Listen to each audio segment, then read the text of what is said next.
You're listening to a Mamamia podcast. Mamamia acknowledges the traditional owners of land and waters that this podcast is recorded on.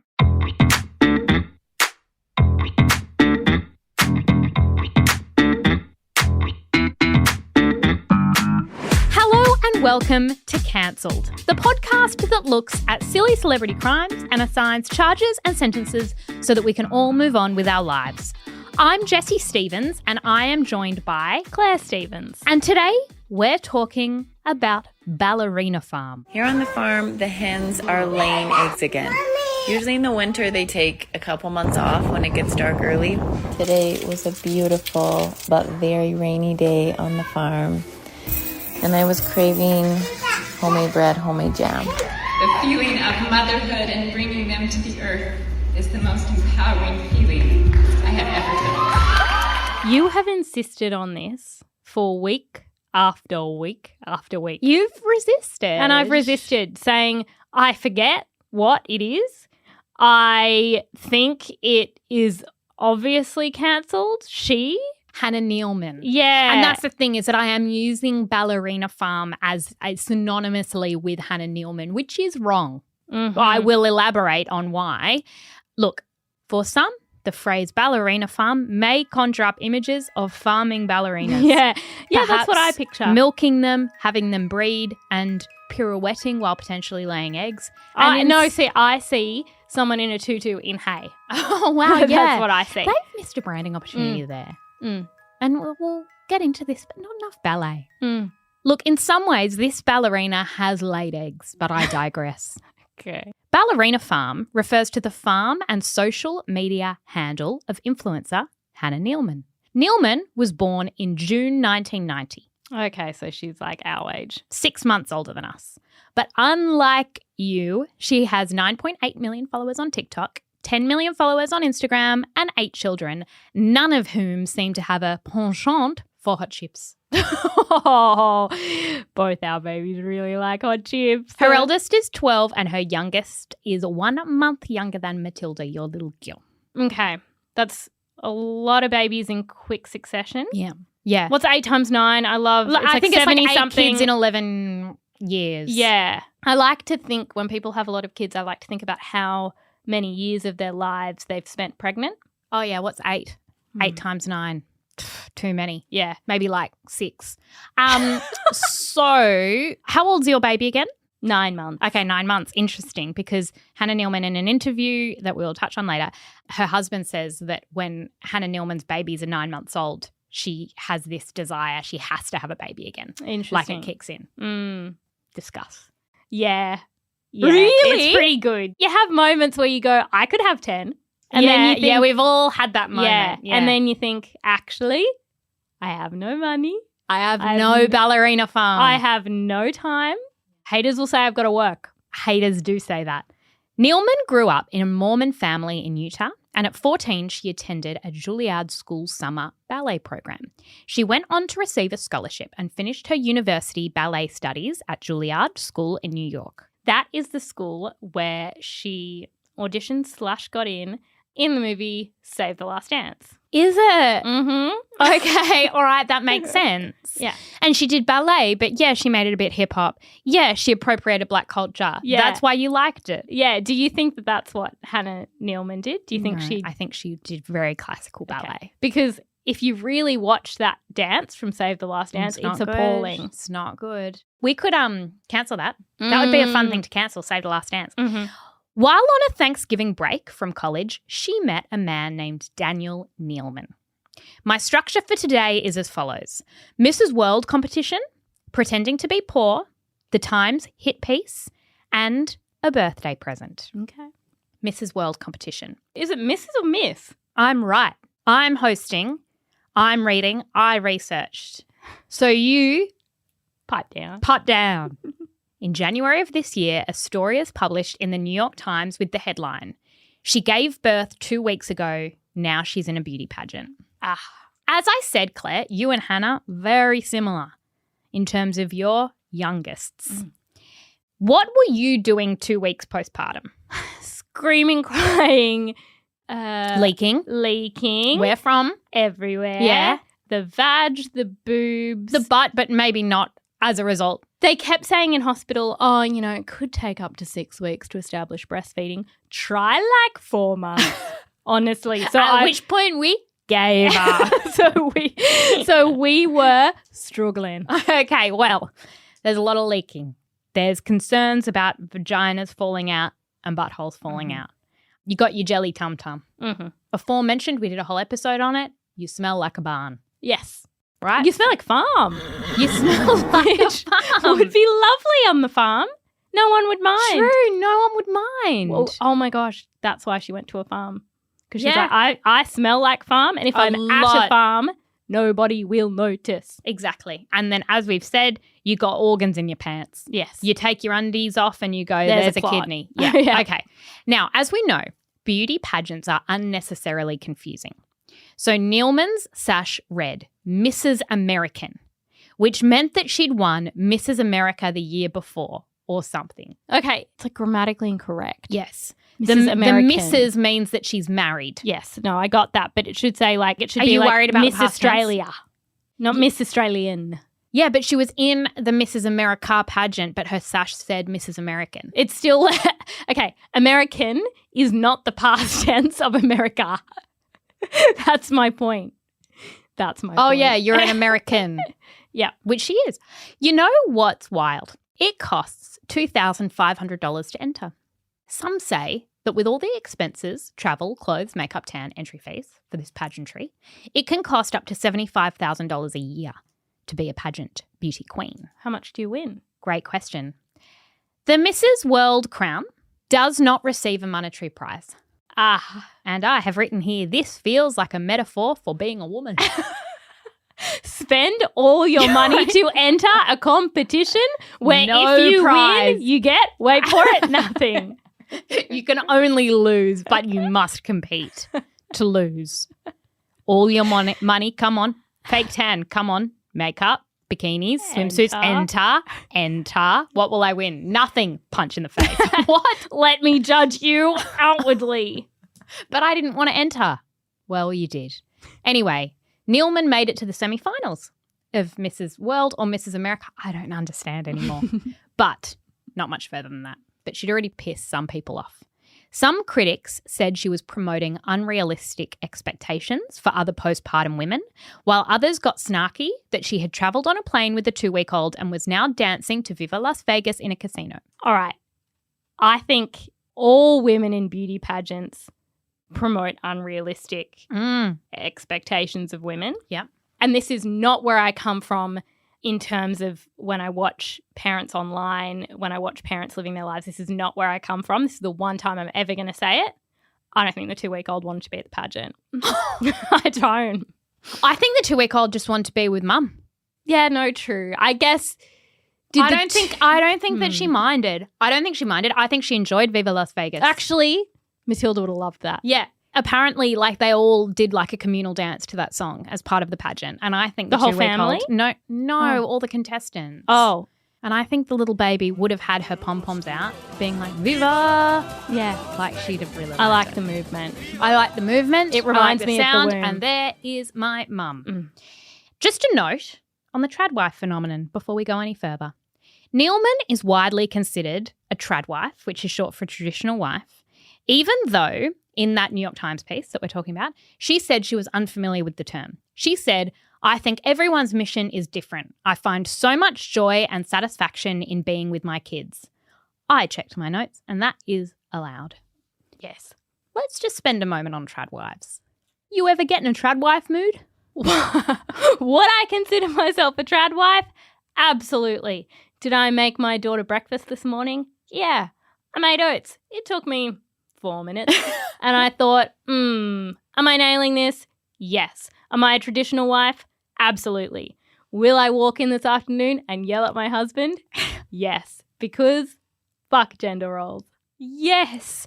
So have you seen the TikTok trend that's like a single mom who works 2 jobs, who loves her kids and never stops? Yes. And then it's like, I'm a survivor. That's me every time I do anything. Yeah, I wipe down the bench and I'm like, Yeah. here I am, just a slave to the patriarch. It's like you made yourself a sandwich is what you did. I made my baby eggs today. I've never felt so Hannah Nealman. I got eggs from a fridge and then I got some butter. It's almost which like, was from Woolworths. yeah, but the eggs, it's almost like they were laid by a hen in the backyard. Yeah, exactly. And I cracked them and I, what do you? Kind of swirled them. Yeah, I swirled them, put them in a pan. And I just went, that song was going on in the background. I just went, I love Tradwife life. What can I say? Look I at was me, born to be a Tradwife. mother. And your kid's like, And then she like gagged. We said, you were actually there. And we were both like, she's remembered its egg. And then she just started like dry reaching. And I was like, this actually is really hard. it's like, I'm glad I'm not putting my whole identity into being a trad wife because I'd be wildly disappointed. Pretending to be poor. Nealman lives on a farm with her husband and her 8 kids, her cow Tulip, and also her vintage green stove that she bought from Craigslist. I want a cow named Tulip. Yeah. Just to go back a little bit, it's 2011 when Hannah marries Daniel. And then they go and live in South America for Daniel's job, which we're going to explore. And they have their 2 sons. But they are obsessed with farm life. They dream of living on a farm. And then when they return to the States 4 years later, they buy some farmland and they are set on creating a new kind of life for their family. They call it Ballerina Farm because of Hannah's previous dream of being a ballerina like Julia Stiles from Save the Last Dance. I feel like people who live on farms are happy. I think this is part of the appeal, is that we all wish we lived on a farm. Yeah. Don't like David Beckham and Victoria Beckham. Yeah. They appear to live on something that resembles a farm. There's people who live on farms and people who wish they lived on farms but can't afford it. Yeah, yeah. And also wouldn't know what to do. Nealman starts documenting their journey and fans watch them make heaps of mistakes because obviously they have no idea what they're doing. But they do farm management and marketing courses and invest heaps of time and money into learning how to be farmers. What are they farming? So they got a bunch of cows. Sounds like they only have one cow called Tulip. That's the one she's closest to. It's just, that's the pet. That's the pet. Okay. I think Tulip is more of a Milking cow. squeeze cow. Not killing for its meat. No. But they do have like meat. They have like, what else would you say a farm has? Well- I'm thinking about like Old MacDonald had a farm. And there's like a quack here. I'm stuck. We have a friend who grew up on a farm and, you know, lots of cows, chickens, all of that. And one day they adopted a cow. Yeah. His name was Black Joe. Yeah. Because he was black. And Yeah. Black Joe Thought he was a dog. thought he was a dog. Mm. And he would sit on the porch. Yeah. He really went full dog. He grew afraid of cows. Because to a dog, cows are big and scary. Yeah, but it's like, Joe, you're a cow. And then the thing about farm life is one day Black Joe Joe made a great dinner. Joe became burger. Which none of us can judge about. No. Because if you're not a vegan, Mm. which like all power to you, but if you're not, then, you know, this is what we have to do in order to eat our meat. Yeah. But I just think maybe Tulip is the Black Joe of Ballerina Farm. For now. So lots of questions start about how they could invest time and money into learning how to farm. Because everyone's like, I want in. Teach me how to Teach farm. me how to farm. On TikTok. How could they afford to have all these kids live on this giant farm and make so many mistakes? That is when the internet sleuths clocked it. The aforementioned vintage green stove. It was a clue. It has a name. It is named Agnes. The one that she bought from Craigslist. Someone thought it looked familiar, so they Googled it. And that particular model of stove costs $30,000 US. Might be slightly cheaper on Craigslist, not that much cheaper. See, I wouldn't know how much a stove is meant to cost. It does seem exorbitant. Yeah, I reckon a stove would I reckon be that's like, 50k Aussie dollars. If I Yeah. went into my friend's house and they were like, this is my stove, it costs 50k, I'd be like, whoa, it's an expensive stove. yeah. You'd want to name it. Mm. Daniel Nealman is heir to a fortune of about $400 million, give or take a few million. Could you give or take a few million? I don't think so. Interesting. So, is he full-time farm life? Yeah. So you can be full-time farm life when you are getting an inheritance. Well, His dad founded 5 commercial airlines, which is bullshit because our dad hasn't even found one. Not even Rex. Not even Rex. This includes JetBlue Airlines, which even I've heard of. Think pieces were published with a writer named Meg Conley observing, so many people who do live off the land are in such a desperate state. When Ballerina Farm pretends their reality is reality, those people are erased. Basically, she argues that they're not actually living off the land, even though they pretend to be. A viral TikTok video by someone with an unreadable handle said one of her gripes is that Neilman's life doesn't have the same stakes as other farmers because it isn't tied to direct financial stress. A lot of commentators took issue with the lack of transparency, arguing that they were cosplaying as ordinary farm folk with their cowboy hats and their prairie dresses, but really they had a movie room all along. One thing I will say is everything I have said so far about farms and wanting to be a farmer, I'm saying all of that from the lens of... Oh, McDonald had a farm. No. Obviously, but also somebody with inexplicable wealth who has a farm. It'd be really hard to actually have to live off the land. That's not what let's not pretend like we understand how hard it would be to live off the land. No. And I guess my point is, like, did Hannah Neilman pretend she was a real farmer? Okay, I will get to that. Conley, who wrote that article before, she said about Hannah Neilman, just say it. Say we come from a family with immediate resources. We are so lucky. And honey, have you been on the internet? This is why they weren't transparent, because everyone gets mad when you admit that you're filthy rich. People get really angry. You're allowed to feel tricked or to stop watching their content, absolutely. But to say it's not fair because they don't have the same stakes is a bit weird. Welcome to inequality. It's not just a TikTok thing. Yeah. And unequal stakes exist everywhere all of the time. Yes. And something I have thought about more in my old age is I look at people and I say, you know, you're privileged, you have money, you went to private school, et cetera, et cetera. That's allowed. That's allowed. I know. That kept coming up for me, is that it is allowed. I will say I do not follow Neilman religiously. She pops up for me. But I read a bunch of like Reddit threads and commentary, and a lot of people said that they expressed, especially in the early days, a lot of stress about trying to sell meat and they couldn't sell it. Yeah, that is annoying. Something about a rug they couldn't afford. And their house is apparently quite simple, although I swear I've seen a gym.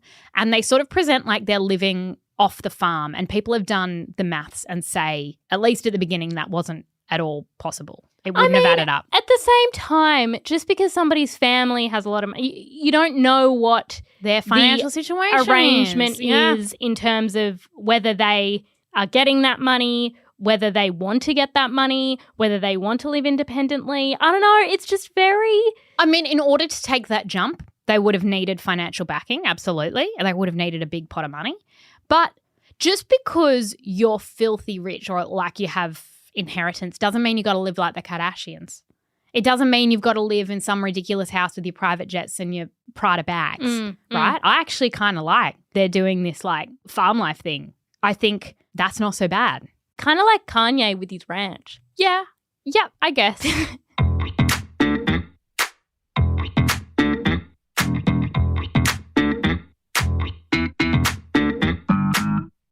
That Times takedown piece. At the end of July this year, an article was published in the Times London that in terms of internet discourse was one of the biggest moments of the year. Do you remember this? Obviously. All right. The headline reads, "Meet the Queen of the Tradwives and her 8 children." A journalist named Megan Agnew went to Ballerina Farm for this feature on Hannah Neilman, and in my opinion, it was a hit piece. Well, Agnew gets there and Daniel opens the door with a baby in his arms. Hannah then comes down and takes the baby from him, and Agnew writes, "She will not leave Neilman's chest for the 4 hours we're together." Weird tone, but okay. How old's the baby? The baby at that stage would have barely been 6 months. Yeah, that's okay. Mums are allowed to hold their babies. Yeah, mums are allowed to hold their babies. Okay, that's allowed. Tick's allowed. Neilman actually says she doesn't identify as a tradwife. She says, "I'm a mum, but we're paving out a path that hasn't been done before." I guess she's talking about farming. Agnew asks them outright if Daniel is the boss, and they both say no. They're co-CEOs of Ballerina Farm. are you CEO of a farm? Yeah, because Ballerina Farm, I should have been more clear on this. They have heaps of products now. It's like a very aspirational. This is the thing. Sorry, this is a business. Sorry. Okay. It's not just a farm. Hannah they live Nealman on. isn't real. Okay. She's an idea. She's a brand. She's a marketing They're ploy. selling things. It's selling. Not just milk from Tulip. Hannah Nealman is Ballerina Farm, and Ballerina Farm is products that you can buy from ballerinafarm.com. What products? Meat. I believe things like butter. They put something up the other day of a new thing, like a protein powder.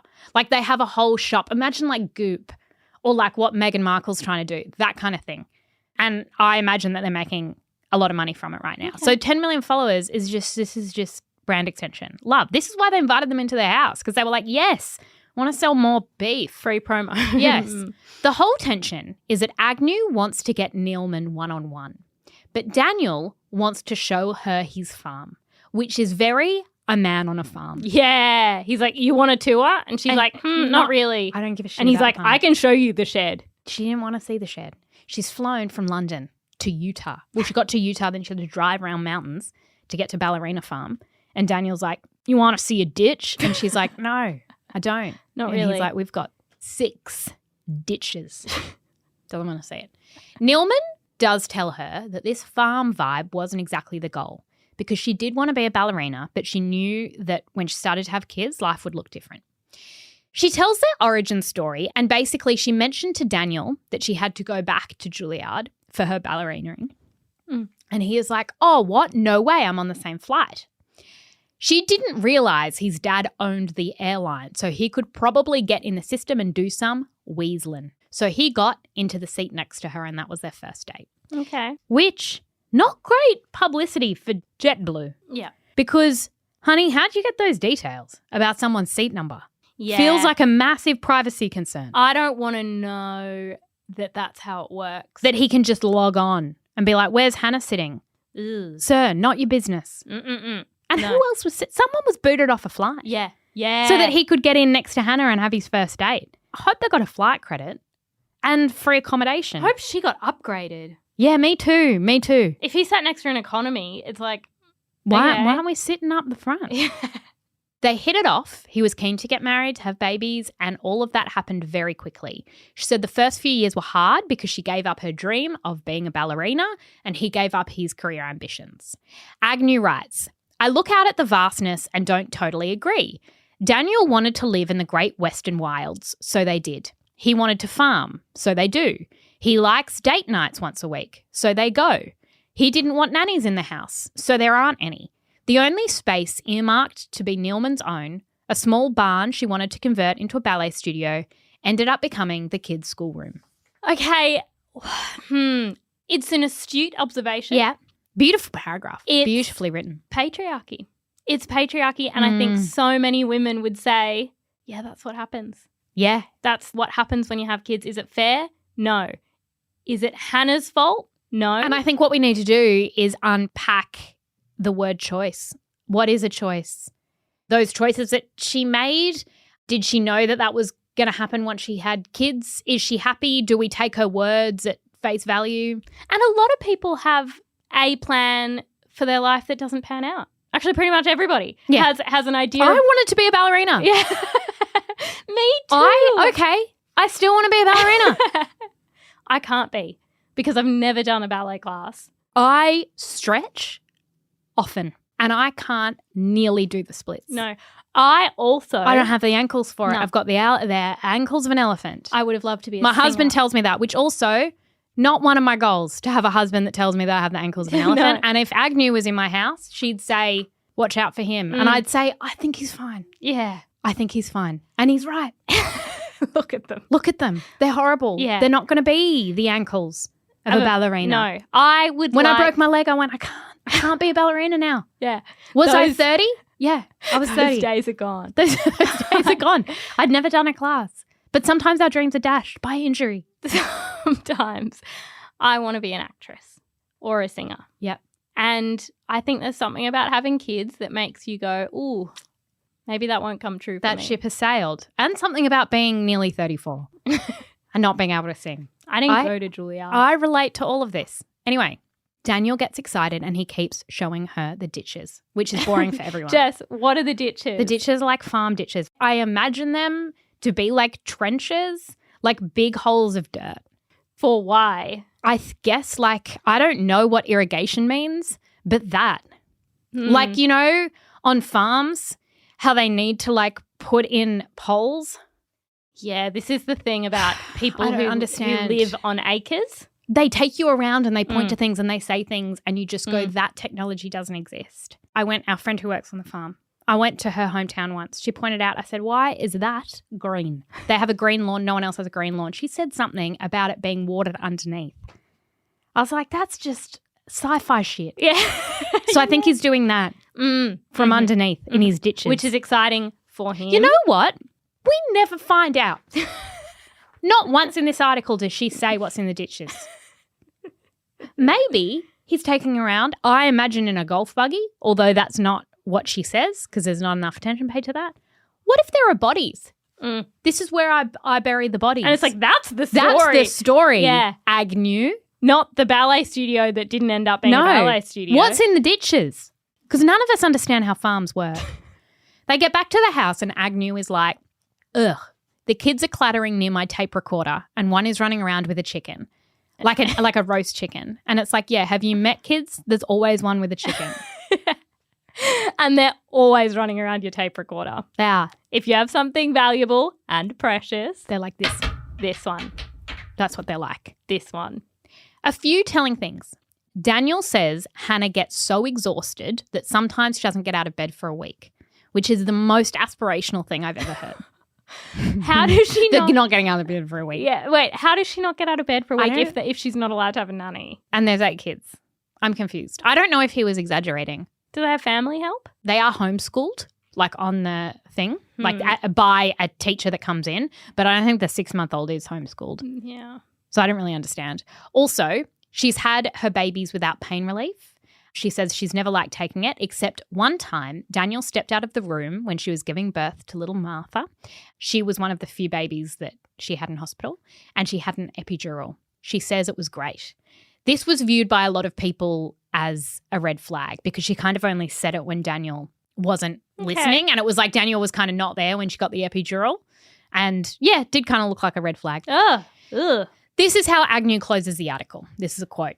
I can't, it seems, get an answer out of Neilman without her being corrected, interrupted, or answered for by either her husband or a child. Usually I am doing battle with steely Hollywood publicists. Today I am up against an army of toddlers who all want their mum and a husband who thinks he knows better. May, leave the toddlers alone. Yeah. I remember being a kid, and I cannot tell you how much I would have fucking hated you in my house. Yeah. A reporter comes in with a tape recorder and I want some roast chicken. Yeah. Yeah, from You're the stove. talking to my mum. Yeah. I need to be in her lap. I need. Mum needs me to suck on her nose. Yes, and to whisper in her ear something nonsensical. I don't need that. I don't need what I am asking for, but I will suggest we get McDonald's now because I find your presence intrusive. Right? I'm not feeling safe. With that said, I do want to say this journalist, Megan Agnew, was the one who was there. And if she picked up on certain vibes, I am always going to advocate for her right to share those vibes. You don't think that from the first sentence, from the first I got there and Daniel was holding the baby and then he handed Hannah the baby and she didn't put the baby She down doesn't like for 4 Daniel. hours. She doesn't like him. She doesn't like Daniel. Sometimes you don't like him. I don't think she liked Daniel even before she got there. I think that she went there's all the way to Utah with a preconceived idea of the story that she was going to get. She had some judgment. She doesn't like the toddlers. You don't know that. You don't know that. I have a feeling. You're reading it as though she wrote it in real time. But it's the snarkiness. I think that there are certain sentences in the way, like the toddler thing. You're irritated by their sticky chicken fingers. Yeah. Yeah, like I totally get that. But there are real points where, like, for example, the epidural thing, brilliant, let it stand. But my whole reading of it was if you want to sit down with Neilman and have a one-on-one conversation because that was what was agreed upon, you need to advocate harder for that. Because in all of it, I couldn't work out when she said, hey, can I have some time, just us? I know what's happened. Daniel thought she wanted to see Ballerina Farm. Yeah. She thought Ballerina Farm was Hannah. Yeah, okay. And Daniel was like, I'm going to show you the ditches. And she was like, that's not what I meant by Ballerina Farm. He's like, Ballerina Farm is an idea. Yeah. And it's like an ecosystem, and it includes the children, and it includes me, and it includes Hannah, and it includes the ditches. Do you want to see the barn? Yeah. Mm-mm. And she's like, I thought Ballerina Farm was just Hannah. Yeah. I just wanted to speak to The other thing is, I think Megan was jet lagged. She was really tired, and she turned up, and she's like, I wanted gossip from this woman, and I was not able to get And there are too many said children gossip. around. Mm-hmm. She makes a comment about how Hannah calls them kiddos. She like puts it in quotation marks as though it's like Weird. like I'm going to go and feed the kiddos, or she says something like that. And I just went, let her call them kiddos. She's got 8. Sometimes you read interviews like that, you can see how a person could watch anything unfold and put a certain lens and on put it. a lens on it. Yeah. And even the headline, which was the Queen of the Trad Wives, and I understand how she can be viewed as that. In the interview, Hannah says, I don't identify as a trad wife. Mm-hmm. So that in itself is telling. So there were 2 camps that came out after this Times piece was released. The first said this woman is being manipulated and controlled by this Daniel character with his ditches and his airline weaseling. The other camp thought Agnew went in there with an agenda. And if she wanted to speak to Neilman, then ask Neilman if they can talk in one of her barns or whatever. If Neilman wants to have 300 babies and make sourdough in her pot and cook chickens in her $30,000 stove while she does a bit of ballet on Insta, I personally think absolutely fine. Me too. More ballet, if anything. Yeah. Neilman responded with a TikTok video. Here's what she said. A couple of weeks ago, we had a reporter come into our home to learn more about our family and business. We thought the interview went really well, very similar to the dozens of interviews we had done in recent memory. We were taken back, however, when we saw the printed article, which shocked us and shocked the world by being an attack on our family and my marriage, portraying me as oppressed, with my husband being the culprit. This couldn't be further from the truth.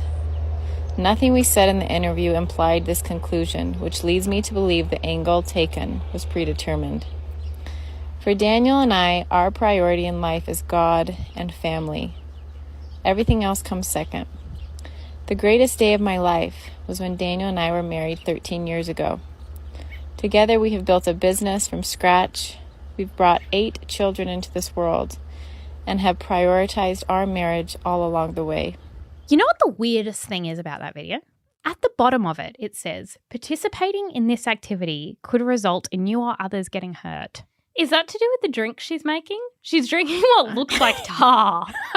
I thought, is that about participating in a Times interview? Yeah. Being married to Daniel. Living on a farm. On a farm. Having 8 operating children. machinery. Because I think in one bit she's probably operating machinery. Yeah. But that's the kind of message you get when you see 2 people doing like UFC A fighting or stupid something. trick. No, I think it's the drink. Why is it black? Why is it dark?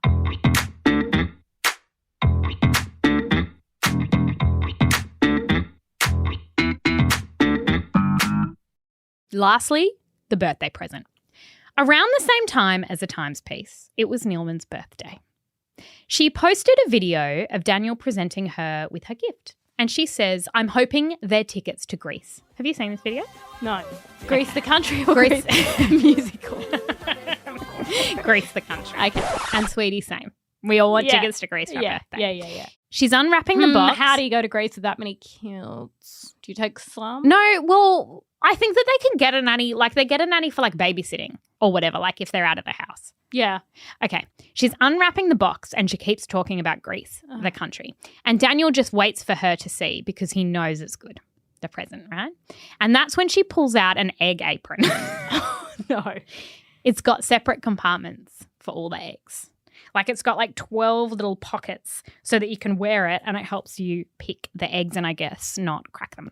Okay, that's my birthday present from Daniel. Hoping they're tickets to Greece. So, plane tickets? A hat I can wear in Greece. What's that a hat? Oh, my egg apron! Eggs in it. Great, then you can gather eggs. So cute. It's really cute. It's a cute one. Yeah, that's the best. Then he says, You're welcome. Thanks, honey. and in my opinion, she's pissed because no one wants an egg apron and your fucking father owns fucking every fucking airline. Why aren't we going to fucking Greece every fucking weekend? Yeah. I don't want an egg apron. No one wants an egg apron. There's a kid, some son, who's just kind of dawdling around watching. He knows his dad fucked up. And just with the internet already seeing her as an egg machine with 8 babies, the egg apron probably wasn't ideal for the narrative. Why did they post it? Every now and then you see something like this. I see... I'll Film it, fine. But then you watch it back and you go, go, it doesn't sit well. I see videos all the time of influencers and they'll go to film their kid and the kid looks at them and goes, I don't want to be on camera. And they post it. And you think, And I'm like, okay, no, there was a learning moment during filming there. just don't post it. This didn't look good. Yeah. So the thing that was really awkward was that she goes, egg apron, and she puts it on and she has this little dance. And then he goes, you're welcome, as in like, say thank you for the egg apron. And I'm like, where are the tickets to Greece? Where are the tickets to Greece? Are the tickets to Greece, does she check the pockets? Because are the tickets She to actually Greece? does. She puts them in to be Yeah. like, egg apron, just because there's little like holes in it for eggs. Are there tickets for all of us to Greece in all the separate pockets? Is that the idea? Well, Ellie Goulding commented. Ellie Okay. Goulding, the singer. And she wrote, take her to Greece, please. And I echo that. I like that because it's not saying you're abusive. It's just saying, get the woman some tickets to Greece. Yeah.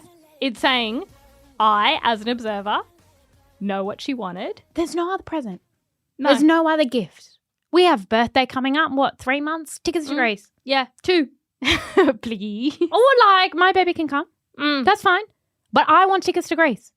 Claire, in what ways do you think an egg apron is a shit gift? An apron should never, ever be a gift unless you have been to Rome. And it is one of those naked statue aprons that you get for a man It's for your who's dad. using a 'Cause barbecue. you know he's going to really like it. That's Yeah. actually a good point because that is a good gift. Yeah, those 'Cause it'll aprons tickle him. that's got like a And he'll dick on put it. it on when his friends come over. Yeah. That's the And only... it's the first time they've seen it. And I'm like, they have been selling these in Italy Yeah. surely for 50 years. Everyone I've ever known has bought them. I reckon they were doing it in ancient times. Yeah. They're hilarious. You know what else you get him? You get him a little boxer shorts with penis. David. Stash of David. Whatever. Yes. Penis. That's when it's okay That's to get fine. an apron. My other problem with the apron is this. Hannah definitely already has one. She definitely already has an egg apron. It also wasn't wrapped. It came in like Amazon packaging and it was really, really hard to open. I also think that, again, know nothing about farming. Bucket. Yeah. I see people on my Instagram. Basket. I think a little basket, an egg basket does a treat. I don't see them cracking. I think that there is an inverse relationship between a person's wealth and their... Propensity to give a good gift. Yes. Yeah. No, I do absolutely. agree. I think that they lose the value and excitement in gifts because it's like, I can have everything, so why worry on a birthday? And it's like, because birthdays are the time for tickets to Greece. Yeah. Silly. Yeah. It is time for charges and sentences. I'm going to go first because my charge, honestly, I'm pissed about the apron, but that's Daniel's crime. And as the Times piece firmly established, no one gives a shit about Daniel. Okay, but he is part of Ballerina Farm. He is, but there was confusion about the definition of Ballerina Farm. My other charge is not enough ballet. I really like watching ballet, and she is very good at the times that I see her do a little dance, and often she'll just do a little, what I call a leg in the air. Oh, wow. Is she flexible? Yeah, super flexible. Just like a trick. And you know how I feel about dancers doing tricks and how I feel about watching dancing with not enough tricks, where they just do moves. Yeah. Because I think I could just do moves. And it's like, how do I know how good you are if you're not doing tricks? Yes, I need you to do a trick every 3 moves. Yeah. Moves should only connect the tricks. Oh my God. Yeah. That's it. This was That's what it. I thought about Dallas Cowboys documentary. Not if enough anybody tricks. watched it. Their split at the end, great trick. The whole routine, underwhelming. I would say cartwheel. If you can do a flip every dance routine. I will never, ever not be impressed by that. Yeah. I don't think ballerinas do flips, but I think that she could do the splits more.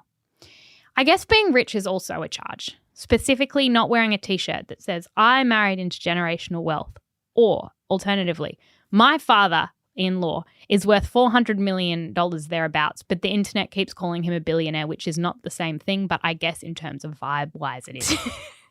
She doesn't start every video with Daniel's dad owns literally every aeroplane. Look up in the sky. Yeah, that one. That one too. Wait, not that one because it's United. Which is criminal, I guess. You should always state. Because people feel misled. My sentence, very simple. Very, very simple.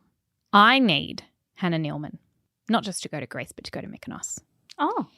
And I see her dancing on a table, wearing a bikini top and the egg apron, just the egg apron. And in each egg thing is a shot. Yeah. Except for the bottom level, because it's like a 2-tiered thing, all Euros. Yeah. You know those things? Yeah. With the chips in them? Yep. Is that how you say it? You like it's got like chicken and it's like a Greek kebab. And like tzatziki. Yeah. It's like a pita.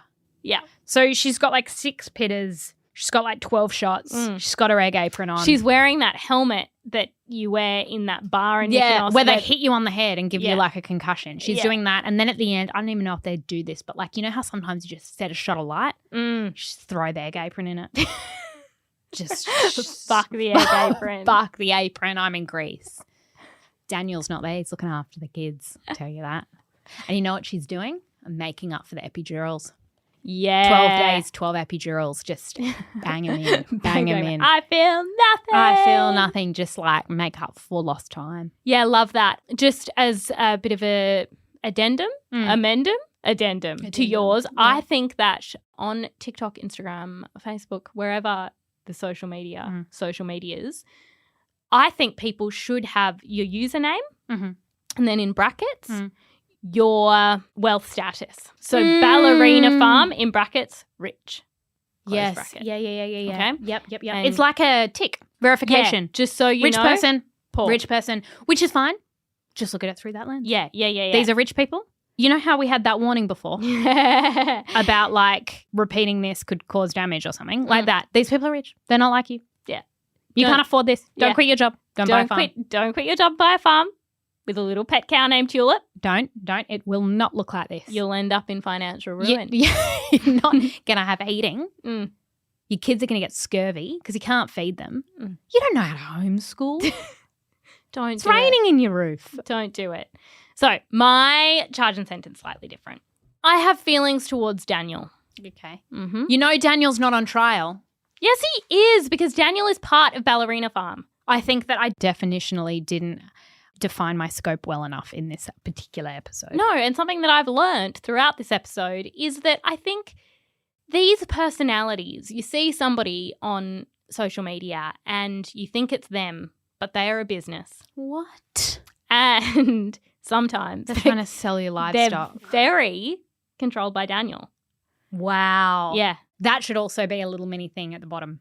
A warning. Just a little asterisk, controlled by Daniel. Yeah. Edited by Daniel. Mm-hmm. Yeah. This was written by Daniel. Everything was a little bit informed by him. So I get weird vibes off Daniel. I do. Yeah. I get Megan Agnew was trying to tell us something. Yep. And so your charge is Daniel. Yeah. And I think, look, you know, it's one interview and you think, okay, maybe she picked up on some stuff that wasn't there. Yeah. But then the apron happened. Yeah. Yeah. Unfortunate. And that confirmed everything. Yeah. My sentence is yes. Ballerina Farm needs to work on Daniel's branding.